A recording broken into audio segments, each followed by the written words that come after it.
سلامونه ملګرو، الله دې وکړي چې ټول روغ او جوړ یاست او ژوند مو ښه روان وي. د یو نوې ویډیو سره بیا ستاسو خدمت کې حاضر یم. ملګرو، نن راغلی یم د اتریش پایتخت ویانا ښار ته او دلته ملګرو سره په چکر راوتلی یم. دغه شاته تاسو د ویانا ښار ګورئ. شاهین صاحب را سره ناست دی. شاهین صاحب چې کوم دلته د ماجرو سره نږدې نه کار کړی دی، دلته د ماجرو د ژوند په اړه مکمل معلومات لري. نو غوښتل مې د سره یو څو خبرې وکړم. اول خو شاهین صاحب تاسو ته په خیر راغلی وایم. مننه. موږ چې کوم دی اول خو تاسو ته ښه راغلاست وایو د ویانا ښار ته. خوشحاله شو ستاسو په لیدلو باندې، او که تاسو پوښتنې لرئ، معلومات لرئ، نو حاضر یو چې ستاسو پوښتنو ته جواب. مننه، ژوندی اوسئ، خیر اوسئ. اول پوښتنه خو دا راته ووایئ چې په اتریش ښار کې څومره افغانان مهاجر دلته ژوند کوي؟ د اتریش هیواد کې چې کوم مثال رسمي معلومات دي، د هغو په بنا باندې تقریبا 15,000 یو څه کم زیات مهاجرین دلته ژوند کوي. البته دا باید ووایم چې هغه مهاجرین چې مثال دلته د هغوی اسناد اخیستي دي یا یې نه دي اخیستي، او یا مثال په طور باندې د هغوی د اسناد چې کومه پروسه ده د مهاجرت هغه روانه ده. په دې کې به دروغجن شم درته، خو تقریبا 15,000 پورې افغانان چې کوم دلته ژوند کوي. تقریبا 15,000. ښه، دلته عمومي ډول باندې د افغان مهاجرو ژوند څنګه دی؟ یو عمومي ارزونه ستاسو څنګه ده؟ اتریش هیواد که تاسو ته معلوم وي، د ژوند سطحه چې کوم ده د اروپا په پرتله د ډېرو اروپایي هیوادونو په پرتله چې کوم ده پکې خورا ډېره ښه ده. او زما په اند باندې د افغانانو ژوند چې کوم دی دلته تاسو ښه پوهېږئ د مهاجرت ژوند دی، خو بیا هم چې کوم دی ژوند ښه دی. البته افغانان چې کوم دی تاسو پوهېږئ چې د دوی د علم سطحه د علمي سطحه چې کوم دی تر ډېره زیاته جګه نه وي، او هغه چې کوم دی ټیټه وي. نو دوی ته چې کوم دی په انټګریشن کې یا په ټولنه کې د جمع کېدلو کې چې کوم دی دوی ډېر زیات مشکلات لري. ښه، ډېر ښه. بل دلته چې دغه کله افغانان راځي پناه غوښتنه کوي او مهاجر دلته راځي په اتریش کې، عمومي ډول باندې دا څومره وخت اخلي دغه پروسه د دوی دغه ټول چې کومه پناه غوښتنه کوي دا څومره وخت تقریبا اخلي؟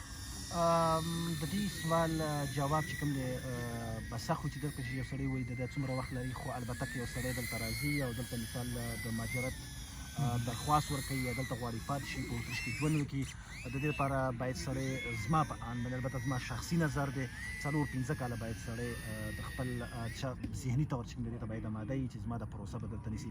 دا نو بیا د قسمت خبره ده، کله کال هم ونیسي، کله 6 میاشتې هم ونیسي، کله 3 میاشتې هم، کله خو زه به دومره ووایم چې د یو کال نه واله تقریبا 5 کالو کې د یو پروسې د خلاصېدلو چانس چې کوم دی هغه د 80 نه 90% پورې. ډېر ښه. بله پوښتنه دا ده چې دلته کوم د افغانان مهاجر دي، دوی اکثرا کم کارونه کوي، یا دوی هغه کم طرف ته ډېر کوشش کوي؟ چې زما پوښتنه د کار په اړه باندې ده چې دلته عمومي ډول باندې افغانان کم کارونه کوي، کم چې دلته اسناد اخیستي او کارونه کوي، کار اجازه لري. مشکل دلته دا دی زموږ افغانان چې کله دوی اکثر راشي، نو دوی لکه مثال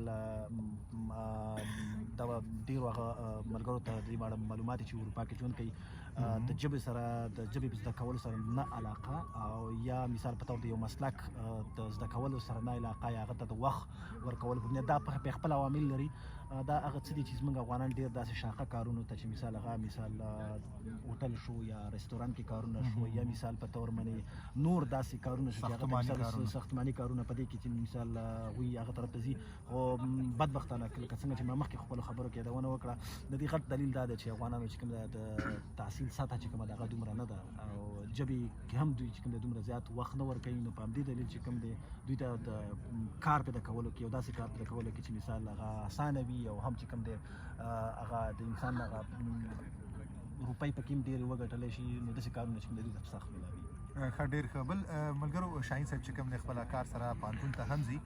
زما یو پوښتنه دا ده او زه غواړم چې په دې باندې معلومات واخلم، هغه دا دی چې دلته په دې افغانانو مهاجرو کې تقریبا څومره داسې مهاجر ستاسو په اندازه دلته په ویانا ښار کې دوی پوهنتون ته ځي، یعنې تحصیلات عالي دپاره، لوړو زده کړو دپاره دوی داسې افغانان شته په مهاجرو کې چې هغه کوشش کوي چې هلته لاړ شي، یا لاره ورته اسانه ده، دوی تللی شي دلته پوهنتون ته تللی شي او که نه؟ اتریش به زه ووایم چې یو د هغه هیوادونه دی په اروپا کې چې دلته پوهنتون ته یا چې کوم دی درس ته لاسرسی ډېر اسانه او بغیر د پیسو نه، ځکه چې دلته 90% چې کوم د دوی مثال په طور باندې هغه چې کوم د دوی د فینانسیرونګ د مثال په تور فاینانشل چې کوم سپورټ دی یا مثال هغه حکومت په خپل مالی کومک کوي. اوس دې معنی دا ده چې دلته تحصیل چې کوم دی هغه بیخي مفت ده او دلته پوهنتون ته تګ هم ډېر اسانه دی، ډېر زیات اسانه دی. بیا د مختلف شرایط د هر پوهنتون چې کوم دی بیا خپله یو د دې لپاره یو خپل پروسه لري، یو خپل هغه لري. نو عمومي معلومات زه اوس ستا ویډیو کې د شي زیاته اوږده شي که په هغې باره کې زه معلومات درکوم، خو زه ته دومره شی ویلی شم که څوک وغواړي مثال په طور اول خو دا دی چې د هغې دپاره غټ شرط دا دی ژبه زده کول دي.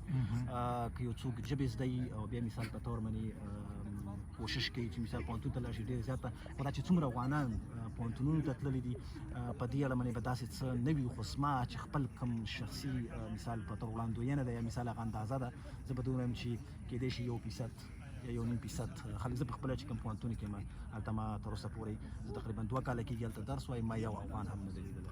بدبختانه چې همداسې وضعیت د پوهنتون او د لوړو تحصیلاتو په ډول په فرانسه کې هم داسې یو حالت دی چې هلته هم ډېر کم تعداد داسې افغانان دي چې هغه دوی پوهنتون ته لاړ شي، پوهنتون ته زده کړي چې لوړو زده کړو ته راشي.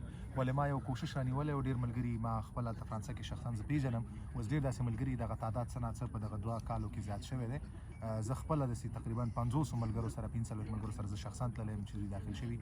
خو الله دې وکړي چې دلته هم په اتریش کې هم افغانان دوی که هغه افغانان چې کوم څه نه څه درس ویلی په وطن کې او دوی غواړي نو دوی کولی شي څنګه چې شاهین صاحب ویلی ذکر وکړه چې دلته مالي کومک یعنی فل سکالرشیپونه دي، مکمل مفتري تاسو پوهنتون ته تللی شئ، تاسو لار پیدا کولی شئ. ستاسو د یوټیوب چینل د لارې نه زه ستاسو داسې څوک مثال په طور په اتریش کې اوسېږي او مثال غواړي پوهنتون ته لاړ شي، معلوماتو ته غواړي لاسرسی نه لري یا غواړي چې پوه شي ساده، نو کولی شي ستاسو د لارې نه چې کوم دی ما سره رابطه وکړي، نو زه چې کوم دی آماده یم ورته معلومات شریک کړم. مننه شاهین صاحب، یو ډېره بهترینه خبره وکړه. شاهین صاحب وایي زه آماده یم. هغه ملګري که څوک غواړي چې دوی دلته پوهنتون ته لاړ شي، که هر رنګه معلومات دوی غواړي نو دوی ما سره اړیکه نیولی شي. تاسو به زه شاهین صاحب سره ستاسو اړیکه زه جوړولی شم، نو تاسو ته د پوهنتون دغه داخلېدو دپاره چې څنګه تاسو پوهنتون کې داخله کولی شئ، کوم معلومات دي هغه به موږ تاسو ته درکړو. ډېره مننه. بل زما یو اخرنی سوال دا دی چې دلته که کاروبار ته راشو، دلته څومره افغانان داسې مهاجر افغانان شته چې هغه دلته یا آیا شته دلته چې کاروبار لري، کاروبارونه لري یا دکانونه یا رستورانټونه لري دلته په اتریش کې یا په ویانا ښار کې؟ ویانا ښار کې شته دی، افغانان شته دی خوشبختانه چې دوی خپل کاروبارونه هم لري، خپل دکانونه هم لري.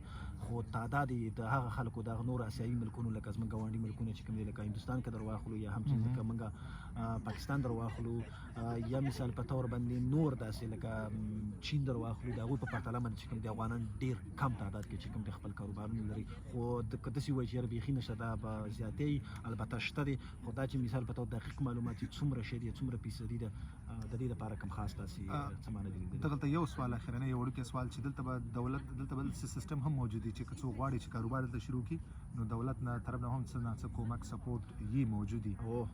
بالکل شته دی. د چې کوم دی ماته معلومات دی د هغې بیا خپل شرایط دي. که څوک غواړي چې انویسټمنټ وکړي، که څوک غواړي سرمایه ګذاري وکړي، دولت هم کولی شي تر 100% اسانتیاوې ډېرې دي. اسانتیاوې ډېرې زیاتې دي. مننه شاهین صاحب. ملګرو دغه ویډیو غټېږي نو دې لپاره به دویمه مرکه نور چې ډېرې پوښتنې دي انشاءالله زه به دلته یو څو ورځې یم، نو داسې 2-3 نورې مرکې هم موږ کوو چې مکمل معلومات تاسو درکړو. د بلې ویډیو پورې په الله سپارم، په مخه. دی په امان.